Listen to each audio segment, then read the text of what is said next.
अस्सलाम वालेकुम, I am doctor दुआ ज़फ़र। उम्मीद करती हूँ आप सब खैरियत से होंगे, खुशबाश होंगे और मेरी वीडियो आपको पसंद आ रही होगी।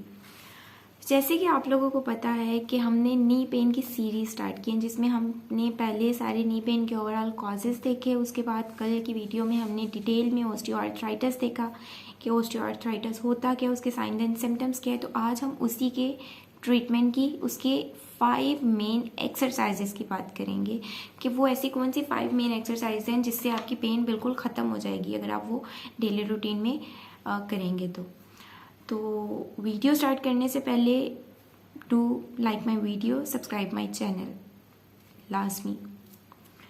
अच्छा, तो एक्सरसाइजेस की तरफ जाने से पहले मैं कुछ इंपॉर्टेंट पॉइंट्स आपको बता दूं, उसके बाद हम एक्सरसाइज की तरफ चलते हैं। सबसे पहली बात कि जो ऑस्टियोआर्थराइटिस में होता है, नी में इतना ज़्यादा पेन आ रहा होता है तो हम वेट बेरिंग एक्सरसाइजेस नहीं करते। मतलब जो हमारे खड़े होके जिस पे हमारे घुटने पे वज़न आएगा वो एक्सरसाइजेस हम नहीं करते। हम ज़्यादा प्रेफर वो एक्सरसाइज करते हैं जो लेट के होंगी, जो बैठ के होंगी, जिस पे हमारे घुटने पे वज़न नहीं जाएगा। नॉन वेट बेरिंग एक्सरसाइजेस हम लोग करते हैं ऑस्टियोआर्थराइटिस में। एक एक्सरसाइज जो मैंने शामिल नहीं की थी लेकिन वो इम्पॉर्टेंट होती है, साइकिलिंग। साइकिलिंग आप कर सकते हैं, लेट कर आप साइकिलिंग कर सकते हैं। उसकी वीडियो मैं यहाँ पर ऐड करूँगी, वो भी बहुत ज़्यादा बेनिफिशियल होती है। वो मैंने ऐड नहीं की थी इसलिए मैंने कहा कि आपको स्टार्ट में बता दूँ। अच्छा, अब 2 बातें मैंने कल की वीडियो में बताई थी, एक्यूट और क्रॉनिक फेज में। तो अगर आपको एक्यूट फेज है, चंद ही दिन पहले हुआ है और आपके स्वेलिंग ज़्यादा है, तो उसके लिए आप क्या कर सकते हैं, उसके लिए आप आइसिंग कर सकते हैं, बर्फ़ की टकोर कर सकते हैं उस एरिया पर। और लेकिन ये तभी होगा अगर आपको चंद दिन का वो प्रॉब्लम है। अगर 1 हफ्ता ही हुआ है, 1 हफ्ते के अंदर अंदर आपको स्वेलिंग हुई है और स्वेलिंग बहुत ज़्यादा है, तब आप एक्सरसाइजेस करने से पहले आइसिंग कर लें, स्वेलिंग थोड़ी कम हो जाएगी। लेकिन अगर आपको क्रॉनिक मसला है, आपको 1 माह 2 माह हो गए हैं इस तरह की पेन होते हुए, तो फिर आइसिंग आपको कोई इफेक्ट नहीं देगी। फिर आप क्या कर सकते हैं, उसके लिए हीट दे सकते हैं अपने मसल्स को। एक्सरसाइज करने से पहले अपने मसल्स को हीटिंग दें, इर्द गिर्द वाले मसल्स को हीट दे के रिलैक्स करें, तो एक्सरसाइज आपको ज़्यादा अच्छा इफेक्ट देगी, ज़्यादा बेनिफिशियल साबित होगी आपके लिए। और उसके अलावा एक बहुत इम्पॉर्टेंट प्रिकॉशनरी मेजर है जो आप फॉलो करेंगे। अगर आप लेग क्रॉस करके बैठते हैं, जिसको हम कहते हैं चौकड़ी मार के बैठना, अगर आप वैसे बैठते हैं तो सबसे पहले उसको वैसे बैठना बंद करें। क्योंकि आप जितनी देर मर्जी ये एक्सरसाइज प्लान फॉलो कर लें, अगर आप वैसे बैठेंगे तो आपके घुटनों का दर्द फिर से वापस से आएगा ही आएगा।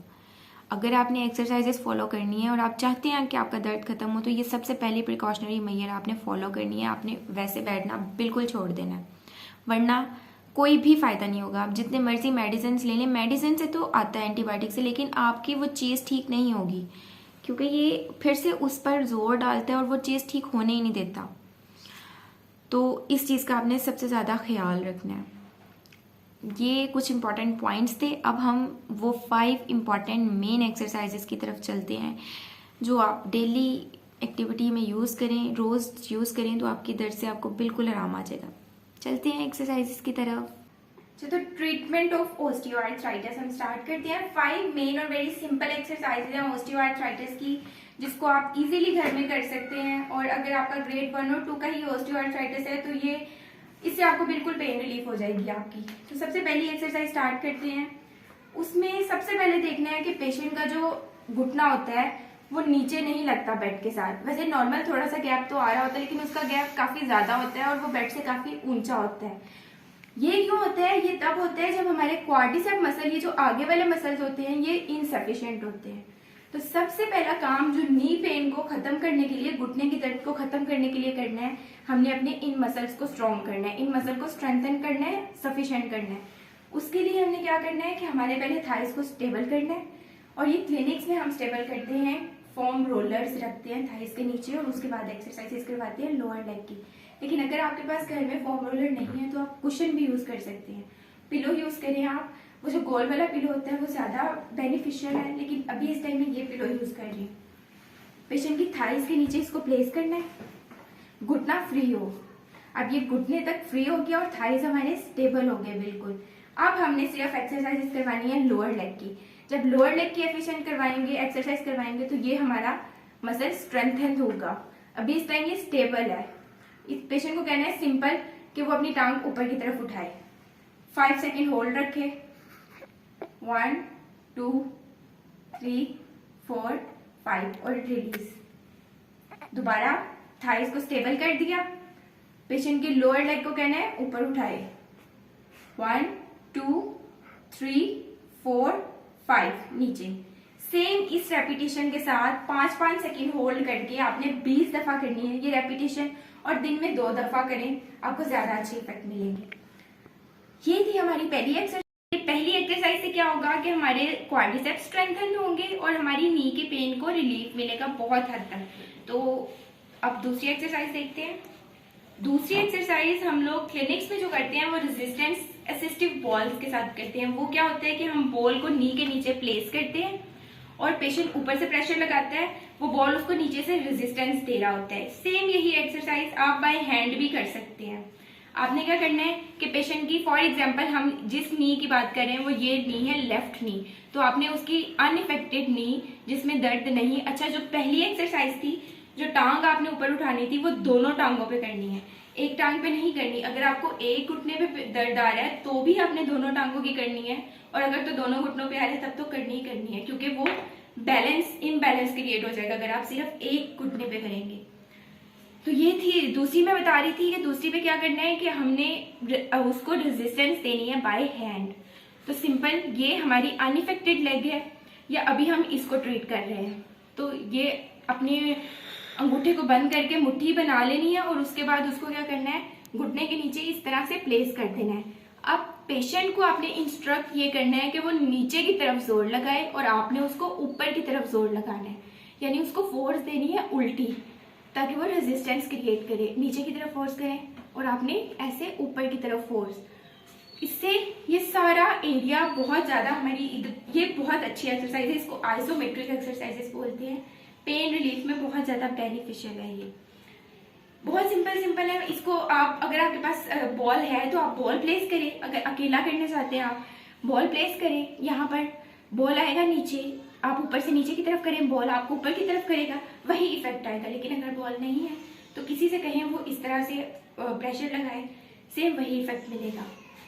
यही थी दूसरी एक्सरसाइज है वो बहुत बहुत बहुत इंपॉर्टेंट एक्सरसाइज है, क्योंकि इसमें अब हमने नी को ट्रीट नहीं करना, इसमें हमने हिप के एबडक्टर्स को ट्रीट करना है। ऐसे बहुत बार होता है कि हम लोग अगर नी के पेन को ट्रीट कर रहे हैं, अगर हमारे पास पेशेंट आए घुटने की दर्द के साथ, तो हम सिर्फ घुटने को ही लेके बैठे रहते हैं। अगर आप ऊपर वाले हिप के पोर्शन को ट्रीट नहीं करेंगे तो उसकी वजह से अगर दर्द जा रही तो वो कैसे ठीक होगी घुटने की दर्द उसकी। इसके लिए बहुत 95% पेशेंट, अगर हम उनके हिप के एबडक्टर्स को, जो यहाँ मसल साइड वाले मसल्स होते हैं, उनको स्ट्रेंथन करें, उनको मजबूत करें, तो हमारी नी की पेन ऑटोमेटिकली ठीक हो जाती है। तो ये एक्सरसाइज यही है। इसमें हमने पेशेंट को, बहुत सिंपल है, पेशेंट को कहना है कि वो अपनी टांग थोड़ी सी बेड से उठाए, इतनी सी, और बाहर की तरफ लेके जाए। सिंपल 5 सेकेंड होल्ड, 1 2 3 4 5, वापस, फिर दोबारा बेड से उठाएं, वापस लेके जाएं, 5 सेकेंड होल्ड। सेम यही एक्सरसाइज 20 बार करनी है, 20 रेपिटेशंस करनी है, दिन में 2 बार करें, 5 सेकेंड होल्ड करनी है। अब इसमें एक एडवांस टेक्निक है। स्टार्ट आप इससे लेंगे, अगर आपके ये वाले मसल्स बहुत वीक है तो स्टार्ट आप इससे ही लेंगे, लेकिन इसमें अब हम ऐड क्या कर सकते हैं, रेजिस्टेंस। पेशेंट को कहने अपनी टांग उठाएं, बाहर की तरफ लेके जाएं और यहाँ से आपने उसको रेजिस्टेंस देनी। अब वो बाहर की तरफ जाने की कोशिश कर रहा है, लेकिन आप उसको नहीं जाने दे रहे, आप उसको रेजिस्टेंस दे रहे हैं, रोक रहे हैं यहाँ से। तो ये बहुत ज्यादा, अगर आपकी स्टेज थोड़ी सी ज्यादा है, थोड़े मसल्स ज्यादा स्ट्रॉन्ग हैं, थोड़ी उनमें इतनी कैपेसिटी है कि वो रेजिस्टेंस बेयर कर पाए, तब आप उस एक्सरसाइज की तरफ जाएं। लेकिन अगर आप बिल्कुल बिगिनर हैं, आपकी मसल्स बहुत वीक है, स्टार्टिंग में पेन आती है, तो सिंपल यही एक्सरसाइज करें रेजिस्टेंस के बगैर। फोर्थ एक्सरसाइज है अब हमारी, हमने वीएमओ मसल्स को स्ट्रेंथन करना है, जो कि हमारे ये अंदर वाली साइड के मसल्स होते हैं। ये मसल्स अंदर वाली साइड के मसल्स को स्ट्रॉन्ग करने, इसके लिए हमने क्या कहना है पेशेंट को कि वो ऐसे अपना पाँव बाहर की तरफ मोड़े, पहले अपना पाँव बाहर की तरफ मोड़े, उसके बाद सेम वैसे ही उठा के ऊपर लेके जाए और 30 डिग्री पर ऊपर लेके जाना है। दोबारा मैं बताती हूँ, पाँव टर्न करें बाहर की तरफ, घुटना बेंड नहीं होना चाहिए, घुटना बिल्कुल स्ट्रेट। ये बहुत बड़ी हम गलती करते हैं, कुछ पेशेंट क्या करते हैं, पहले पाँव उठा लेते हैं उसकी तरफ, उसके बाद टांग उठा लेते हैं, उसके बाद पाँव बाहर की तरफ लेके जाते हैं, उससे कोई इफेक्ट नहीं मिलेगा। आपने उसी स्टेप से फॉलो करना है। सबसे पहले अपने पाँव को बाहर की तरफ रोटेट करना है, उसके बाद घुटना सीधा, टांग सीधी रहे, फिर ऊपर की तरफ उठाना है और सिर्फ 30 डिग्री तक ही ये आता है, बस इतना। और इसी को भी 5 सेकेंड होल्ड करके रखना है, बस। दोबारा घुटना बेंड नहीं होना चाहिए, टांग बिल्कुल स्ट्रेट आए, पहले बाहर की तरफ पाँव मोड़ना है, टांग स्ट्रेट रहेगी, एंगल उसका बिल्कुल स्ट्रेट, उसके बाद उसको 30 डिग्री पे उठाना है, वहां जाके 5 सेकेंड होल्ड करके रखना है, ठहरना है वहां पर। ये वीएमओ को स्ट्रेंथन कर रहे हैं हम, इससे भी बहुत ज़्यादा इफेक्ट मिलता है पेन रिलीफ में, नी में जो ऑस्टियोआर्थराइटिस की वजह से होती है। अब 5th एक्सरसाइज हम लोगों ने हैमस्ट्रिंग्स और काफ मसल्स के लिए करना है। हैमस्ट्रिंग्स मसल जो हमारे यहाँ पर होते हैं और काफ मसल जो यहाँ पर होते हैं। इसके लिए क्या करना है कि पेशेंट को कहना है कि वो यहाँ से अपनी थाइस को पकड़े दोनों हाथों से। जब वो पकड़ेगा उसको फिर इंस्ट्रक्ट करना है कि वो अब अपनी टांग ऊपर की तरफ उठाए, और उसके बाद जब वो इतनी उठा लेगा, ये इस पे स्ट्रेच चला गया है हैमस्ट्रिंग मसल पे। अब इसको स्ट्रेच करने के लिए हमें उसको कहना है कि ये बाहर को अंदर की तरफ अपने पाँव को अपनी तरफ लेके जाए। जब वो ये करेगा तो ये पूरी एरिया पे स्ट्रेच जाएगा और इससे भी नी पे इफेक्ट आएगा। और सेम इसको भी 5 सेकेंड के लिए होल्ड करके रखना है। 1 2 3 4 5।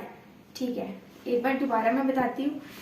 सबसे पहले पेशेंट को कहना है कि वो टांग फोल्ड करके अपने थाइस के नीचे से ग्रैब करे, फिर लोअर लेग को ऊपर की तरफ उठाए, फिर पाँव को अंदर की तरफ लेके जाए और 5 सेकंड के लिए होल्ड करके रखे। अच्छा, अब इसमें ये बात है कि कुछ की यहाँ तक जा रही, कुछ की यहाँ तक, ये मैटर नहीं करती। आपकी जितनी अपनी स्ट्रेंथ है आपने उसको देखना है। जहाँ तक इजीली जाती है, आपको बहुत ज़्यादा पेन नहीं होती, वहां तक ही लेके जानी है आपने। ये बहुत सिंपल 5 एक्सरसाइजेस थी जिसको फॉलो करके आप इजीली अपने नी पेन से रिलीफ ले सकते हैं। बिल्कुल ठीक हो जाएगा आपके घुटने का दर्द अगर ये आप 5 इसी तरह से, इसी सीक्वेंस से करेंगे रोज। तो यही थी हमारी आज की वीडियो, जिसमें आपको 5 इम्पॉर्टेंट एक्सरसाइजेस, बल्कि 6 हो गई साइकिलिंग को डाल के, जिसको अगर आप रोज़ फॉलो करते हैं, दिन में 2 बार करते हैं, तो आपको आपके घुटने की दर्द से बिल्कुल आराम मिल जाएगा। अगर वो ऑस्टियोआर्थराइटिस की वजह से है तो इसको इसी सीक्वेंस से करना है, इतनी ही रेपिटेशंस करनी है जितनी बार मैंने बताया है, और बस आसान सी एक्सरसाइजेज हैं, रोज़ करें आप, आपके घुटने के दर्द से आपको बहुत आराम मिलेगा। उम्मीद करती हूँ आपको वीडियो पसंद आई होगी, आपको फ़ायदा देगी इंशाल्लाह। So kindly do like my video, subscribe my channel and also share my video. Thank you and Allah Hafiz.